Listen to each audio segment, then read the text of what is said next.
Olá, estudante do terceiro ano, espero que todos estejam bem aí nessa quarentena. Sou o professor Anderson de Sociologia e Filosofia e vou gravar aqui rapidamente um bate-papo com vocês sobre o nosso módulo 2, capítulo 2.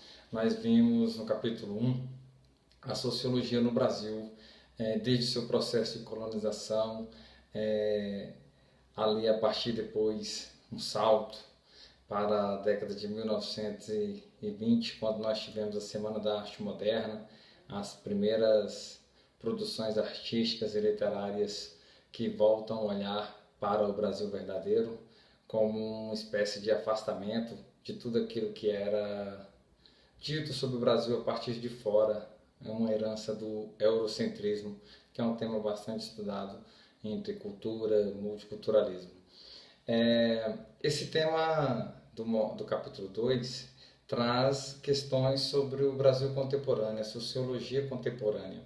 Então, tá lá, caminhos para a sociologia contemporânea. Depois eu peço que vocês retomem o capítulo 2 do segundo módulo e vou passar aqui para vocês alguns tópicos que eu julgo essenciais para essa temática. É um mundo de transformações. Primeiro, o dissenso, a problemática que gira em torno do próprio conceito de contemporaneidade. O que é o contemporâneo? Existe uma data que marca a passagem do moderno para o contemporâneo. O contemporâneo, geralmente, encontramos aí termos para dizer que é atual, mas não tem precisamente, do ponto de vista da história, uma data que diz isso aqui é contemporâneo e daqui para cá é moderno, tá ok?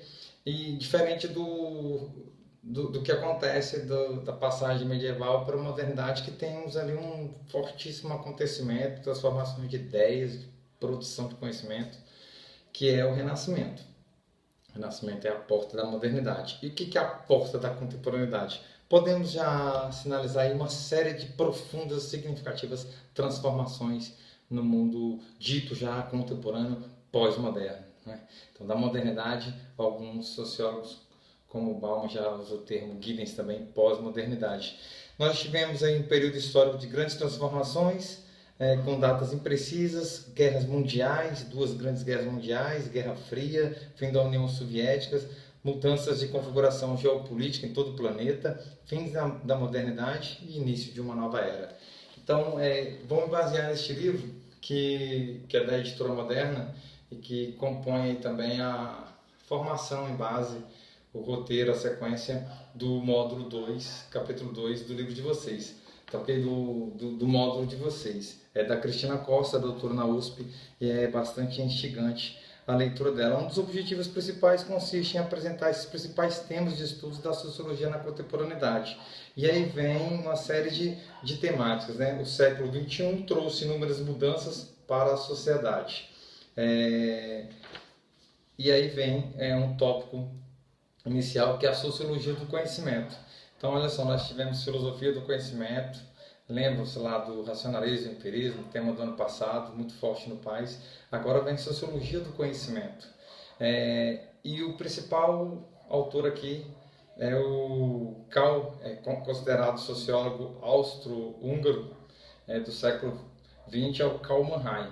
O Karl Mannheim, ele tem influência nos estudos de Karl Marx e Max Weber, e ele sustentava que o desenvolvimento das ideias e teorias tinha relação direta com as condições históricas, tá vendo aí a influência marxista, do momento vivido pelos pensadores. Como muitos cientistas da atualidade, Mannheim já defendia, em meados do século passado, que as ideias que temos sobre determinado assunto não são uma produção individual, mas sim coletiva e histórica. Em cada época, certos temas se tornam importantes e sobre eles diversas explicações aparecem.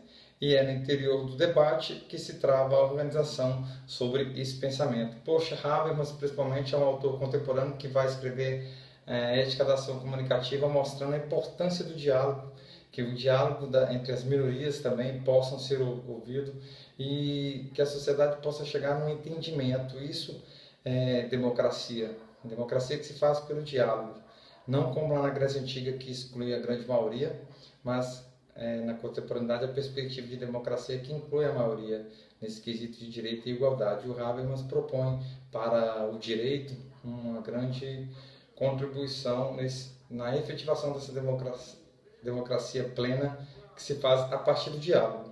Um outro autor importante também é o Michel de Foucault. Michel de Foucault ele escreveu várias obras, e eu destaco aqui no livro a principal, que é a Arqueologia do Saber, publicado em 1969.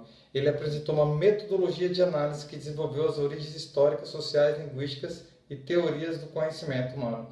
É um cara bastante influente na teoria do conhecimento, na hermenêutica. Hoje nós temos hermenêutica jurídica, hermenêutica bíblica, também hermenêutica filosófica. Paul Ricoeur, um dos grandes expoentes, e que está relacionada à análise do discurso, né? As ideologias, as interpretações. Hoje esses autores influenciam muito a teoria da linguagem, a linguística, né? A análise do discurso. Então é importante nesse meio, nesse mundo gritante de características assim profundas e complexas de informações, né? Essa sociedade de informação que ocorre aí com a explosão das novas tecnologias no final dos anos 90 e se intensifica no ano 2000. Então, o que é importante aqui na sociologia do conhecimento?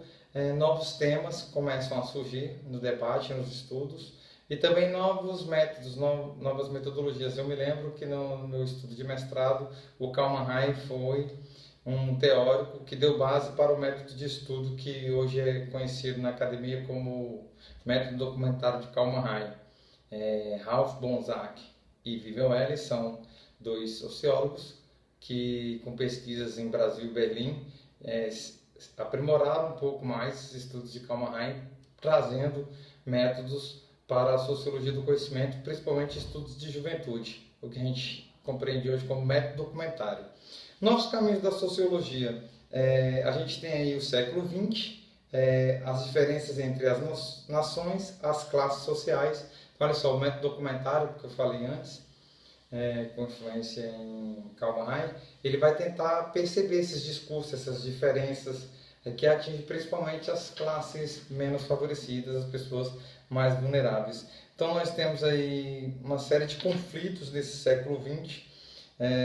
O ideal de compreender então a humanidade como um todo, que tivesse principalmente compreender as diferenças que emergem dela. Então o foco passa a ser essas diferenças que são cada vez mais visíveis e gritantes na sociedade.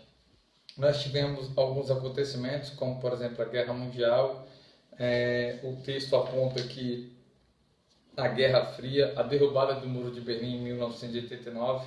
Então é um capítulo bastante histórico, né? O ataque às Torres Gêmeas em 11 de setembro de 2001, isso aí complicou bastante o quesito migração, né? A entrada e a saída dos Estados Unidos ficou, principalmente para os orientais, ficou uma questão bastante complicada, difícil.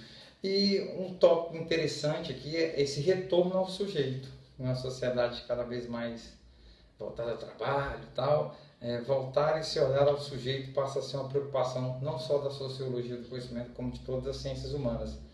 Na atualidade é com o chamado retorno do sujeito, compreendido também como indivíduo, ator, aquele identificado com sua experiência vivida, assumida e reinterpretada. Há estudos de etnicidade, etnia, gênero e identidade passam a ser bastante fluentes nesse estudo da sociologia do conhecimento.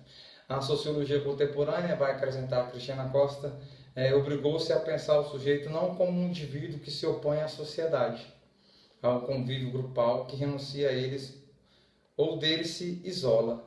Não é isso? O indivíduo não está separado da sociedade. Aí volta aqui novamente a contribuição de ação social do Max Weber, que é um dos pais fundadores da sociologia. Se lembram lá no primeiro ano, a ação social com ênfase no sujeito é caracterizada pela tradição, pelo afeto, pela relação, ação relacional com valores e ação relacional com fins. São 4 características que demarcam aí esse conceito, que caracterizam, né, esse conceito aí de ação social.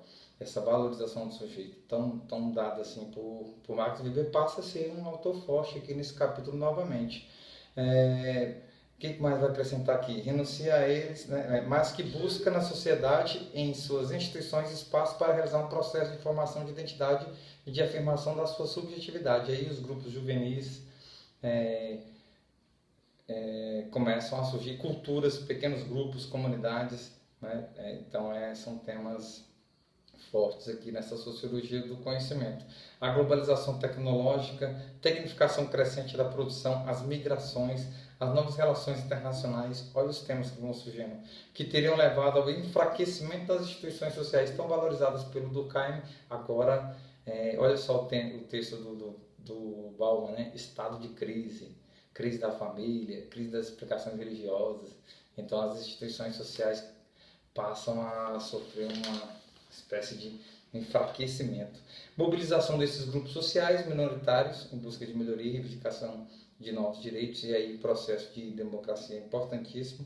Os desafios das migrações e mobilidades, né, em um mundo cada vez mais desigual. Então vai mostrando o tantão de pessoas que tentam migrar de um país para o outro, e o Brasil tem várias reportagens que apontam essa dificuldade. Muitos passam a viver de forma ilegal, vão e se aventurando aí de forma ilegal e acabam voltando, perdendo todo o investimento esse desafio aí que é a migração em busca de melhorias, melhores condições de vida em outro país. E o Norbert Elias, que também é um autor que aparece aqui no livro com o conceito de configuração, né? É um autor que resolve o impasse entre indivíduo e sociedade, a sociedade dos indivíduos. Não tem como pensar um indivíduo fora da sociedade, a sociedade sem um indivíduo.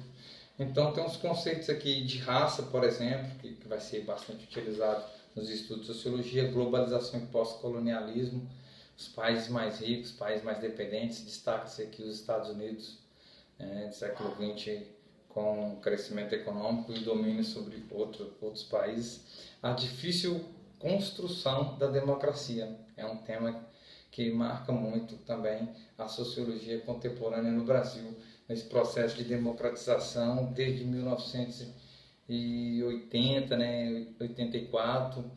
Nós tivemos aí a última reforma na Constituição em 1989 e o ingresso dos direitos sociais, mas tem sido bastante lento aí essa efetivação. Trabalho e classe que vive no mundo do trabalho, a naturalização das desigualdades que são cada vez mais intensas, e por fim um texto sugerido no modo Pingos nos Is, que é sobre a sociologia no presente. Eu vou disponibilizar um link para essa leitura e a gente criar lá um fórum de discussão sobre essa temática tão importante para a sociologia do conhecimento, e que numa análise do contexto social tem junto à história muito a contribuir nesse capítulo 2, tá ok? Então eu desejo a vocês uma ótima leitura. Depois eu vou propor lá no nosso roteiro, dentro da nossa plataforma, uma questão que possa nos fazer pensar os principais tópicos apontados aqui neste capítulo sobre a sociologia na contemporaneidade, os temas novos que surgem como estudos sistematizados, sendo a sociologia uma disciplina importantíssima em vários cursos de ciências humanas, tá ok? Um forte abraço, bons estudos, cuidem da saúde de vocês, até mais.